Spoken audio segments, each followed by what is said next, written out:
Alright, so today guys, I'm going to give you a demonstration on how to do the cast shadow for the apple, and also to deal with reflective colors between the apple and the construction paper.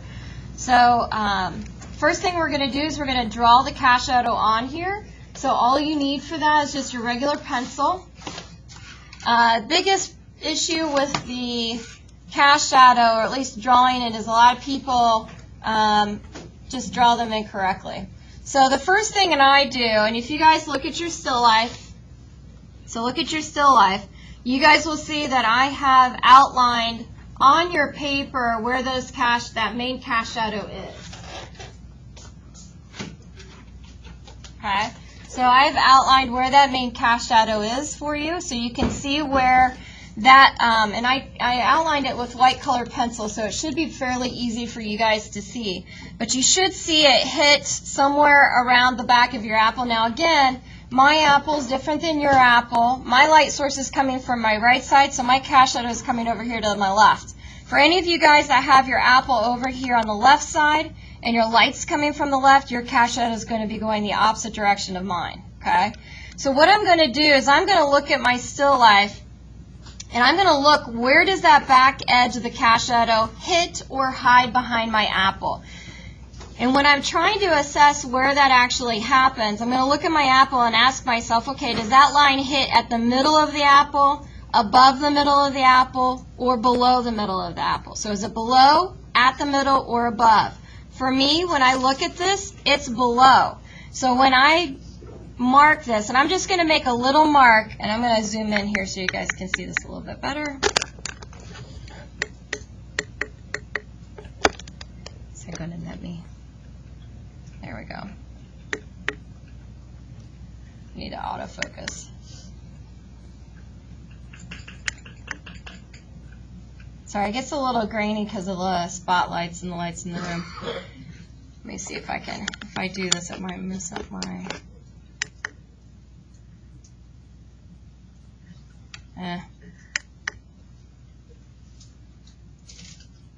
Okay, that's better. It's a little shiny, but oh well.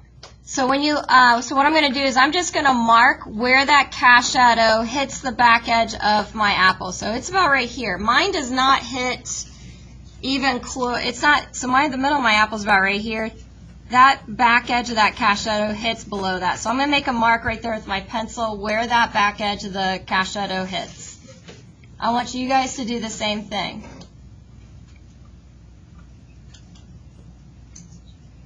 And I just made a very light pencil line.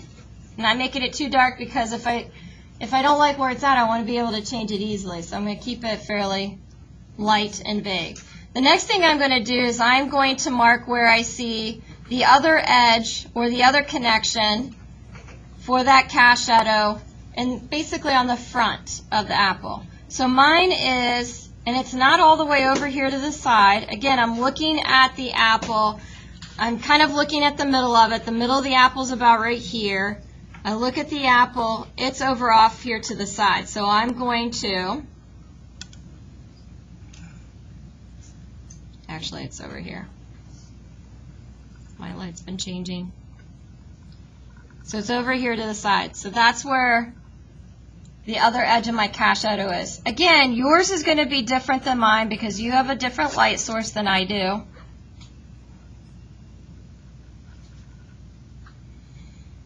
Okay, and if you're having a hard time seeing the edges of your cast shadow, look at that white color pencil line that I outlined the cast shadow with on your construction paper. That will help. So now the next thing I need to determine is just how wide or long, whichever way you want to look at it, my cast shadow is.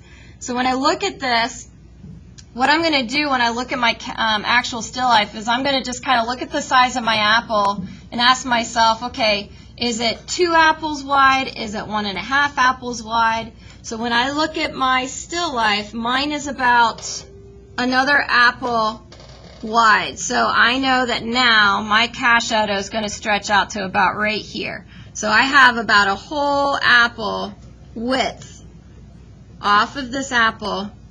So my cast shadow comes out to about right here. I'm just going to make a little mark. Now my cast shadow in general kind of has an angle to it. So now what I'm going to do, and again, if I don't like these pencil lines, I can just erase them as long as I keep them light. Now what I'm going to do is I'm just going to draw and kind of connect the dots now. And I'm just going to draw this very lightly. Again, my cast shadow kind of has an angle to it, so I want to try to capture that.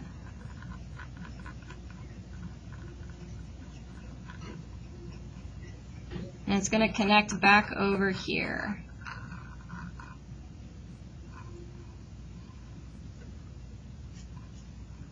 I'm just going to draw this right on top of my painting. Once I get that initial shape drawn in, then I'm going to kind of go around and kind of fix it up. And again, I could just erase right on top.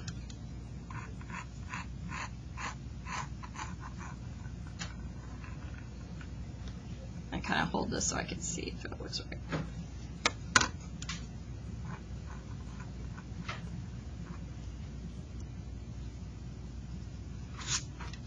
And look at your apple in front of you, your still life. That's where the answer lies.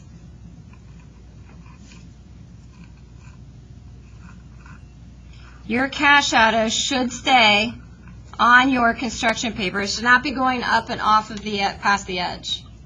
I don't know if you guys can see that too well. It's the glare. That helps it. No. I'm going to kind of zoom out just a little bit so you can see how this all looks together.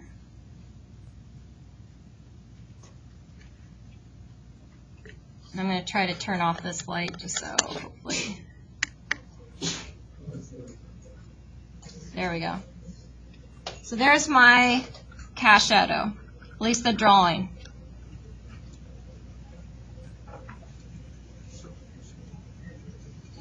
So if you guys remember, okay, and I'm just going to kind of lighten up this pencil line just a little bit because I think mine's a little bit dark. I'm just going to kind of go graze over this with my eraser, just kind of lighten this up. Because I don't want to see this dark outline around my cast shadow when I'm finished painting it in. So I'm just going to kind of lighten this up.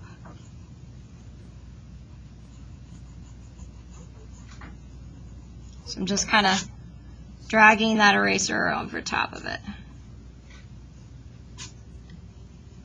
Okay. So if you guys remember on the Still Life project, we did talk about the cast shadows, okay? We talked about this also too when we shaded the spheres in class with the pencils. Where is your cast shadow going to be the darkest? Closer to the object, okay? So closer to the object is where the darkest part of the shadow is going to be. As it stretches away from that object, it should get lighter, okay? Now, how did we make our dark red color for our apple? Who remembers? We mixed what two colors together? Red and blue, okay? So we are going to, again, continue to try in every effort possible to not use black in our painting, okay? Now, I don't know if that's going to be true until I actually start painting this, but that's my hope, is that we can get this painting done and in a good place without using black. So what we're going to do, what color is your construction paper? What color is your construction paper? Blue, okay? So what we're going to do is we're going to start with blue as our base for this cast shadow because, after all, the cast shadow is on top of a blue object, okay? But the object that it's coming from is what color? What color is the apple? In general, red, okay? So what we're going to do, and I'm going to kind of move my painting out of the way. Okay, I'm going to show you. These are just some of my old paints from the other day. Try to zoom out here a little bit. Color's still weird. That's better. Okay. So what I'm going to do is I'm going to start with some blue, okay? And I'm going to see here if I still have some. My blue pile right here is a bit dry, but if you kind of peel away, when acrylic paint dries, oh, there we go. When acrylic paint dries, it dries on the top first. I'm just going to kind of peel away that dry top layer, and underneath that is going to be some wet paint. So I'm going to grab some of that wet paint.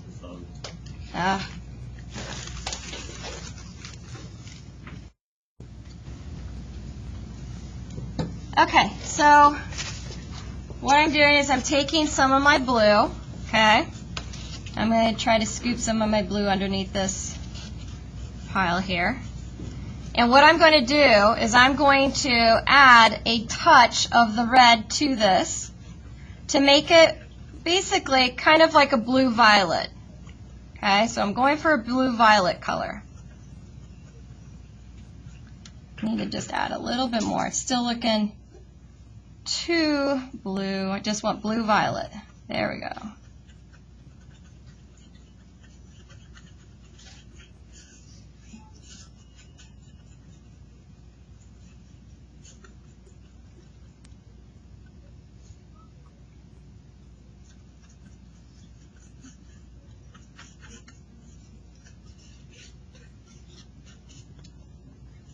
Okay, so what I'm going to do, got my blue-violet kind of mixed up.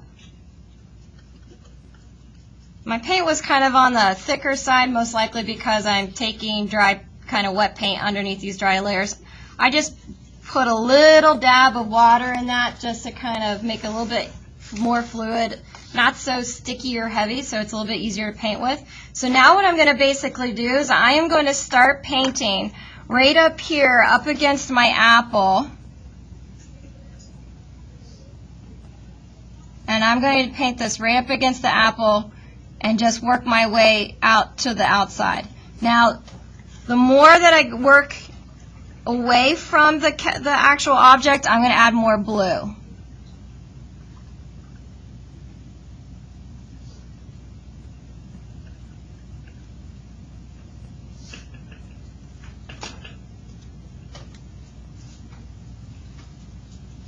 And be very careful. Take your time when you're painting right up against that apple.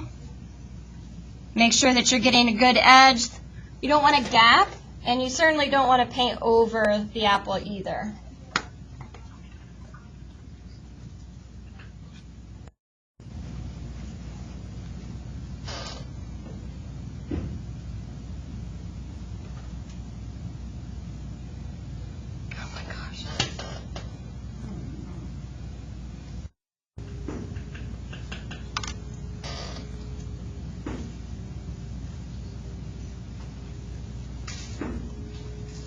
Now as I paint this out, because I'm going to be blending this to some other values, I'm going to, again, kind of clean my brush off as I brush towards the edge of my, or to the end here of this cast shadow, because I will be blending it out later.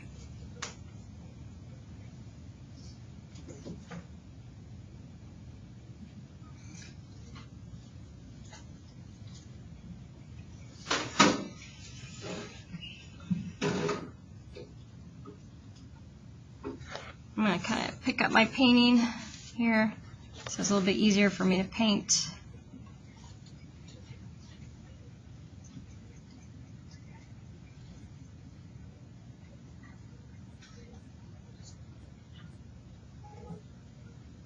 And again, you can see how I'm kind of dragging my brush across.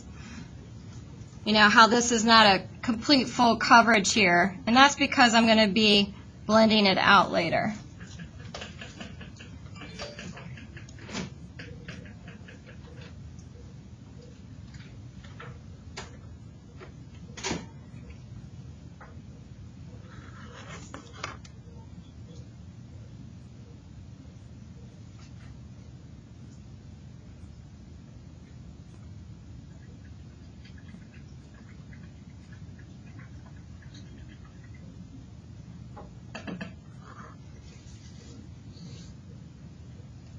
And again, I'm just taking my time when I'm right there at the edge of the apple to make sure I don't have any gaps and I'm not painting over that edge.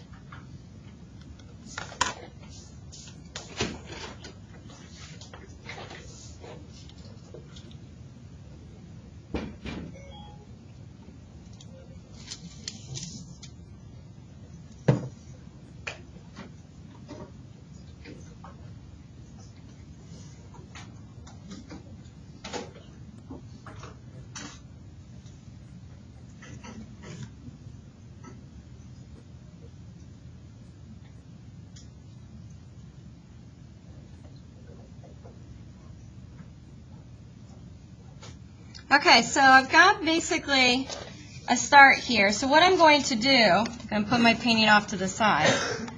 I am going to make this a little lighter by I'm going to take a scoop of blue and I'm going to just create a new pile just right next to here.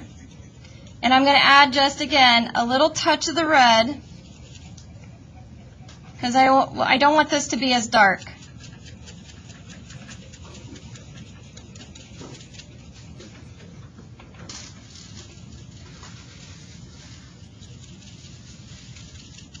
So I'm going for something a bit lighter.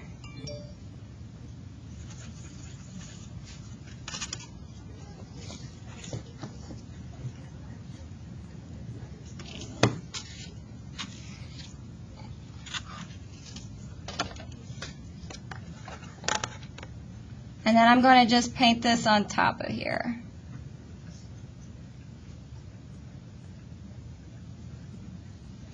I think it still needs to be even, I need to kind of,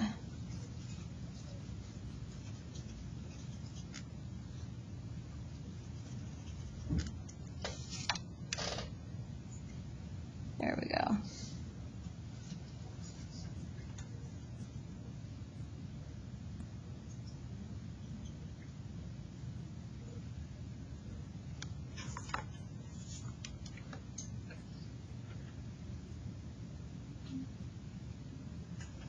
I can tell you already, I'm probably going to need to use black now that I look at this. So I want this to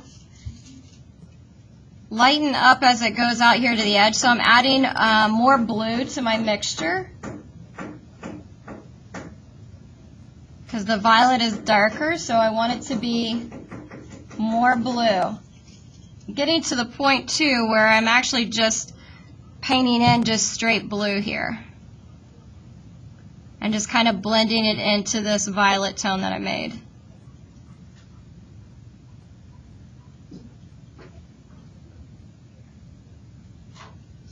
If you guys notice too, I haven't washed my brush. It's just because I'm using all the colors on my brush.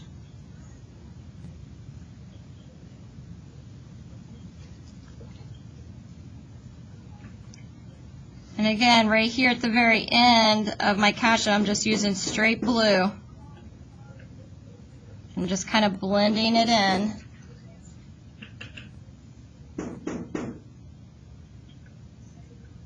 As I go along.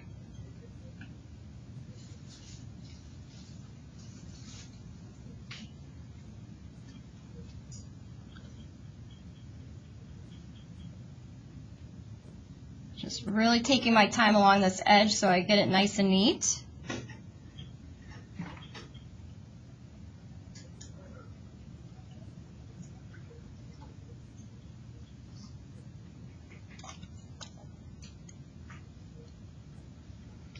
So it's going to be more blue, less violet towards the end of your cast shadow. Violet's going to be your darkest color on the color wheel, so that's good. It's going to be more violet as it gets closer to the apple.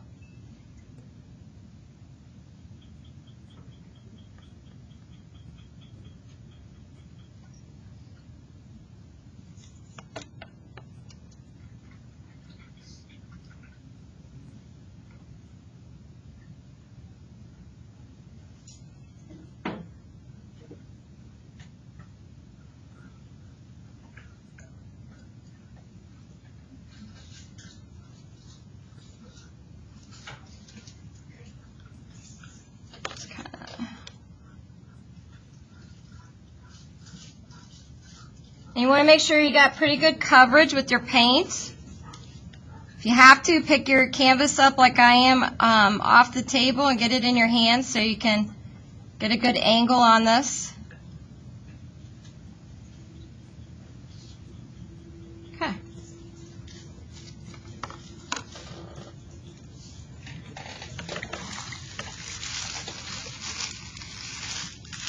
And then what I might do, I'm going to try to make even a darker violet and see if I can make it just right here under the apple. So I'm going to leave this area right here the way that it is, but I want to get it much dark. I want to get it pretty dark right underneath the apple.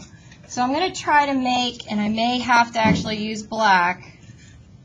All right, let's see if I can get away with it here. I'm going to make, try to make a dark, as dark as I possibly can, violet. I don't know if I can. I think I'm going to use a little black, to be honest with you.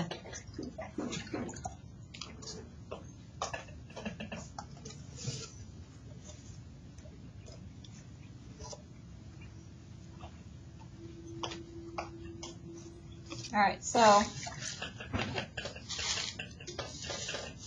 I'm just going to make this violet darker, I am going to add just a touch of black. And when I mean just a touch, that's what I mean, just like a little dot right there. I'm just going to add that right here to this violet. And I'm going to paint this right under the apple. I'm not going to take it up here. I want to leave that the way that is. This really dark violet is going to go right underneath the apple.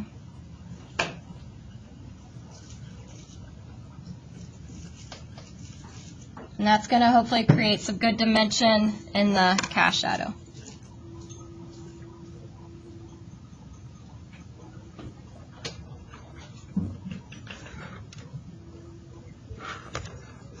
So I'm only putting this mixture, this violet with black mixture, right underneath the apple.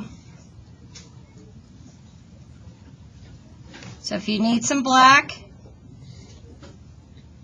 come on up here.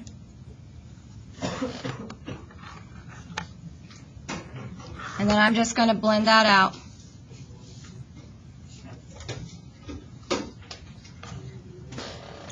All you need is just a little dot of it. You do not need much at all. Just a small dot.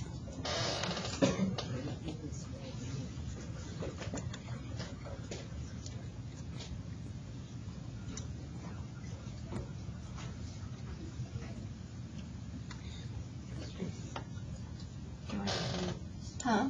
Get some, yeah, go ahead.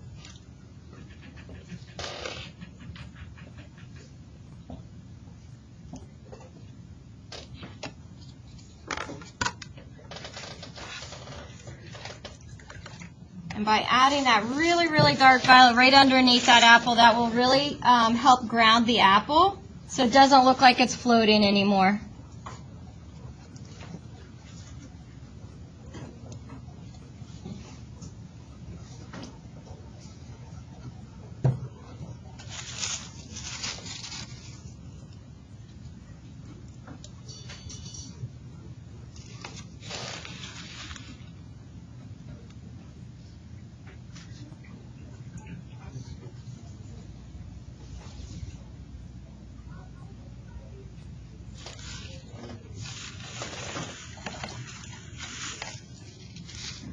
Now the other thing I'm going to do, because I want to show some reflective properties between these two objects.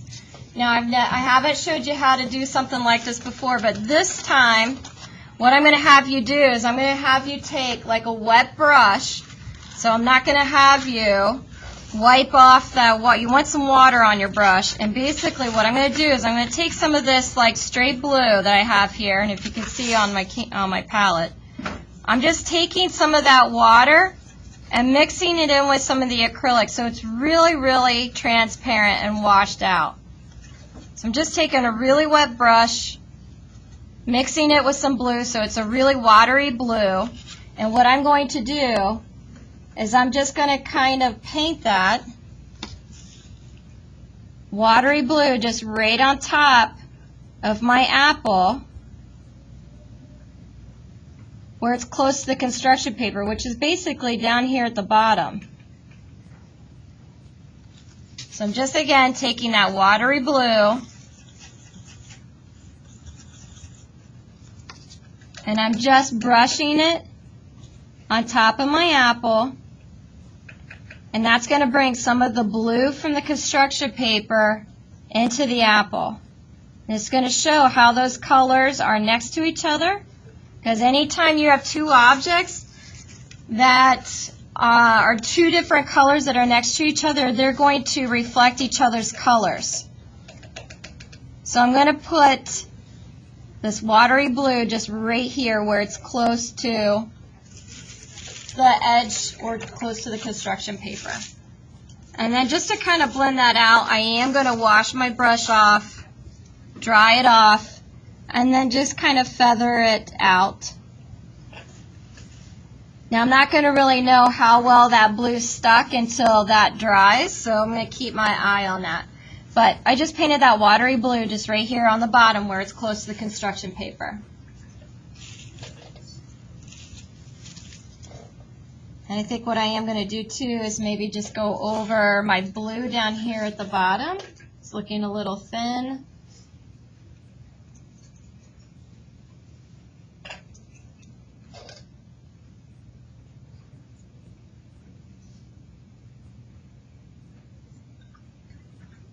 So this is just straight blue I'm painting here at the end of my cast shadow.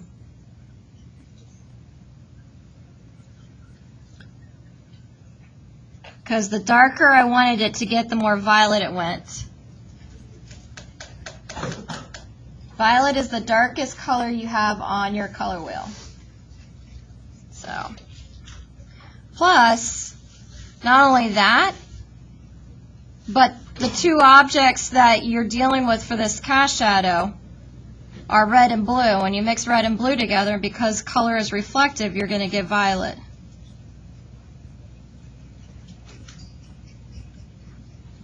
The cast shadow's color is always a combination of the object it's coming from and the object it's being casted onto. A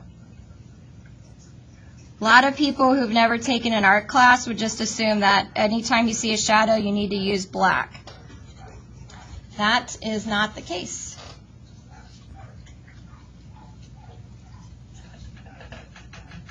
And the only time I used black was just right there up against the edge of the object on the cast shadow.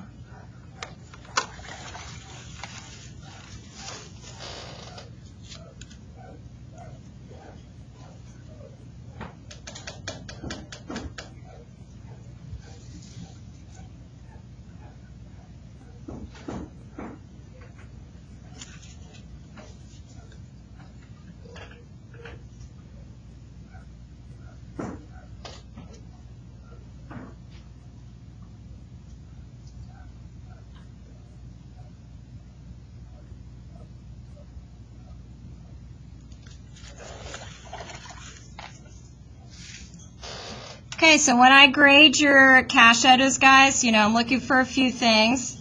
I want to see that your cast shadow is getting lighter as it stretches away from your apple. I want to see that it gets more blue as it gets lighter and it more violet as it goes closer to the apple.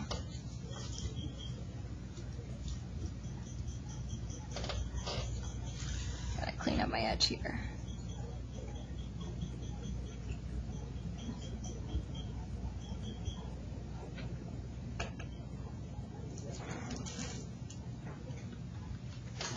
Okay. I'm going to let that kind of watery blue dry on my apple. I may have to go in and add more. I'm thinking I need to add more blue. Maybe not so watery. There we go.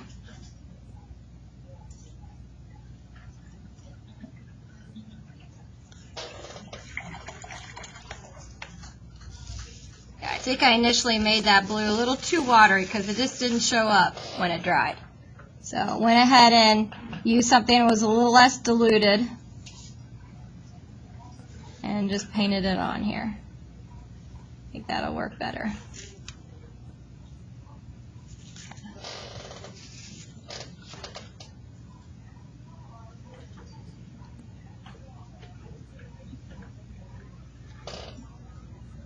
The other thing you don't want to do is you don't want to lose the edge of your apple in your cash shadow, so.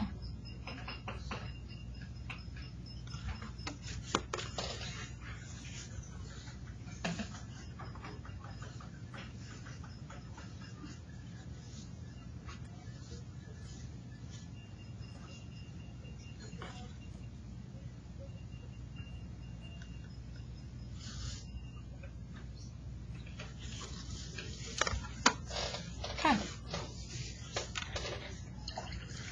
So I'm not, I mean, I've got my painting, I think, in a good place. I just want to see it in the light. Kind of looking at it here in the dark is hard to assess if there's anything that needs to be changed. I'm assuming that when I see it in the light, I'll probably have a few things that I want to fix on it, but that's what I can do then on Monday. So I'd like you guys to get to a good place where you got your cast shadow on, you got some reflective blue on the bottom of your apple, and then Monday will be all about just kind of making some revisions and improvements to it. So there you go.